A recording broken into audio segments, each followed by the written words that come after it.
no vídeo de hoje eu continuo a conversa sobre PO. Existem outros 2 vídeos que eu falo sobre os conceitos iniciais e os 4 pilares. Recomendo que você assista eles primeiro do que esse daqui, mas caso você já saiba sobre classes, objetos, o que é um paradigma, os motivos para usar PO ao invés de uma programação estruturada, você já saiba, domina bem os 4 pilares de orientação a objeto, pode assistir esse aqui tranquilamente. Eu devo citar algum conceito ou outro que eu já falei anteriormente, porque o conteúdo é um pouco acumulativo, mas enfim. Hoje eu vou falar sobre outros conceitos de PO. Vou explicar mais alguns conceitos essenciais, sempre com aquelas analogias que eu geralmente faço usando anime, porque fica muito mais fácil de entender, né? Eu acho que isso dá uma desmistificada e deixa algo muito técnico, mais simples, palpável e faz a pessoa conseguir entender bem, abstrair bem o conceito principal que eu quero passar. Bom, vamos lá. O primeiro conceito que eu quero falar seria a interface. O que é interface? Vou colocar aqui. A interface é um contrato que define um conjunto de métodos que uma classe deve implementar, sem ditar como esses métodos devem ser codificados. Ou seja, um contrato que abstrai o que deve ser feito,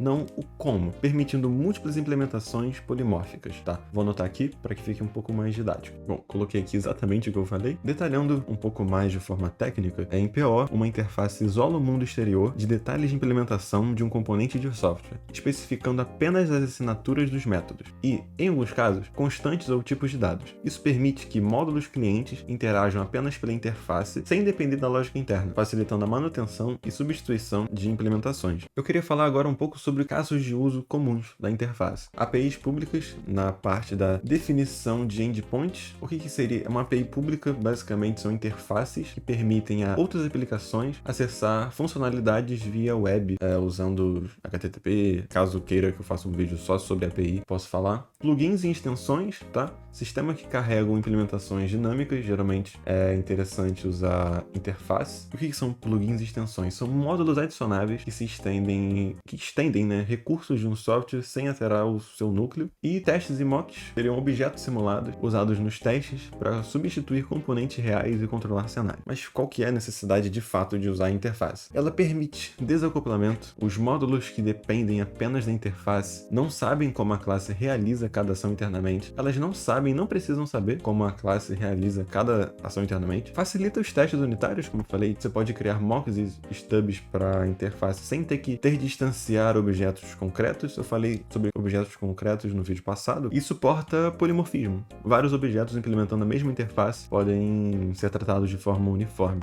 Anotei aqui os motivos de utilizar a interface. Vou fazer uma analogia. Bem, em Dragon Ball, para quem não sabe, existem torneios de artes marciais.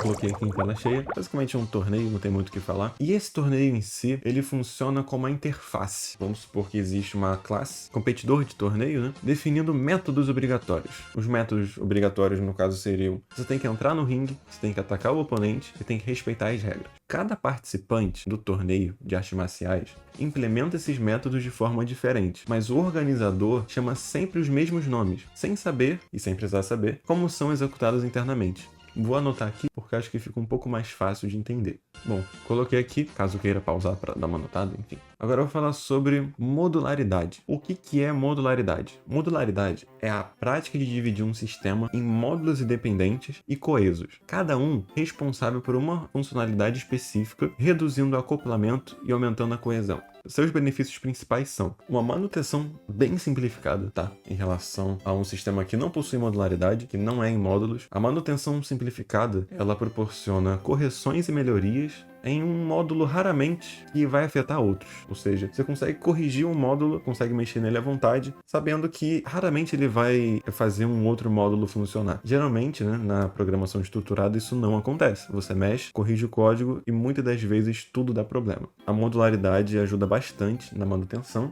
Tem a questão do reuso de código. Existem módulos genéricos que podem ser usados em projetos diferentes. E tem a questão da escalabilidade de equipe. Times podem trabalhar em módulos distintos sem colisões constantes. Imagina vários times, várias pessoas trabalhando em um arquivo de código. É muito melhor a gente conseguir dividir o código em módulos para que cada um trabalhe em um módulo específico e não vai afetar outros módulos, né? Isso é muito interessante.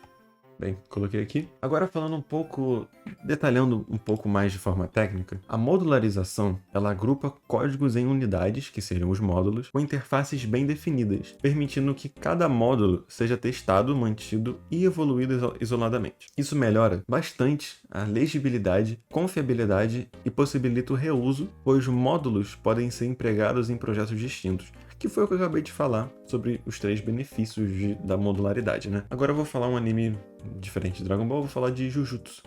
Em Jujutsu, os módulos, no caso, seriam os feiticeiros ou as equipes, né? Vamos supor que as equipes, no caso, seriam o Yuji, o Megumi, a Nobara e o Gojo, né? Que é aquele timinho deles. Cada um tem habilidades e missões próprias. E nesse caso, o baixo acoplamento seria o sistema de missões. O comando central envia as ordens, a escola, por exemplo, mas cada feiticeiro executa seu fluxo sem conhecer a lógica interna dos outros. Se um módulo, por exemplo, o Megumi, falhar, o Yuji e a Nobara podem assumir, mantendo o sistema de combate à maldição, por exemplo, estável, né? Indo para outro conceito, falar sobre pacotes. Ou package, né? O que é, ou o que são os pacotes? Pacotes são um espaço de nomes que agrupa classes e interfaces relacionadas em hierarquias, evitando conflitos de nome e refletindo a organização conceitual do domínio. Detalhando de forma técnica, em Java, por exemplo, a palavra-chave package define o namespace de um arquivo fonte. Pacotes fornecem a proteção desse acesso, podendo ser Public Protected ou Package Private, e permitem organizar o código em módulos lógicos, melhorando manutenção e escalabilidade. Faz uma analogia, para ficar mais tranquilo de entender. Vou fazer com Bleach. Vamos supor que o pacote principal seja Soul Society, por exemplo. Soul Society sendo o pacote, os subpacotes no caso seriam, a Gotei 13, só que mais específico a primeira divisão. Lembro, aqui tem pacote, depois o subpacote. E nesse caso aqui seriam os membros agrupando classes de Shinigamis conforme suas responsabilidades. É bem simples de entender. Os pacotes funcionam basicamente como um pacote mesmo, né? Agora eu vou falar sobre o construtor. O que é um construtor? É um método especial invocado automaticamente ao criar uma instância de uma classe. Ele é responsável por inicializar atributos e alocar recursos necessários. Os construtores, eles têm o mesmo nome da classe, não possuem tipo de retorno e podem ser sobrecarregados, ou seja, vários construtores com diferentes parâmetros.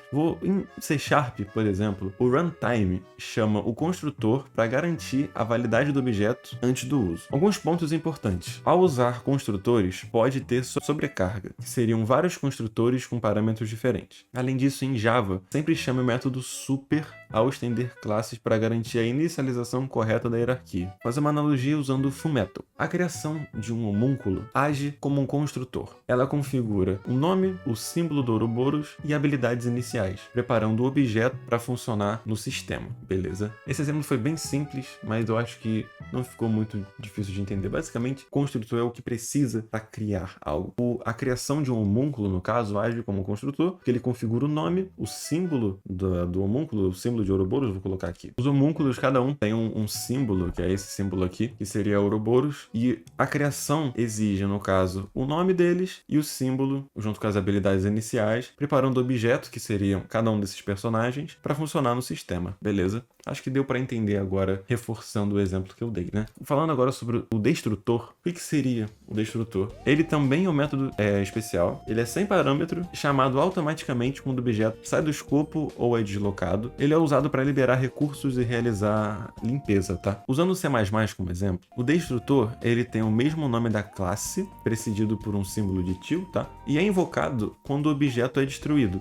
o fim de escopo ou delete, por exemplo. Ele pode liberar memória dinâmica, fechamento de arquivos e outras limpezas antes de remover o objeto da memória, beleza? E falando de uma forma bem mais simples, fazer uma analogia com Dragon Ball, a derrota final de um vilão, por exemplo, do Freeza, funciona como um destrutor, porque querendo ou não, ele libera o Ki, os resíduos dele, removendo completamente a instância do universo, ou seja, ele para de existir ali na hora, o Ki dele some. Aqui, esse é um exemplo, quando o Gohan derrota o Cell, ele funciona como um destrutor, querendo ou não, porque ele libera o Ki residual dele, do Cell, e remove completamente a sua instância do universo, né?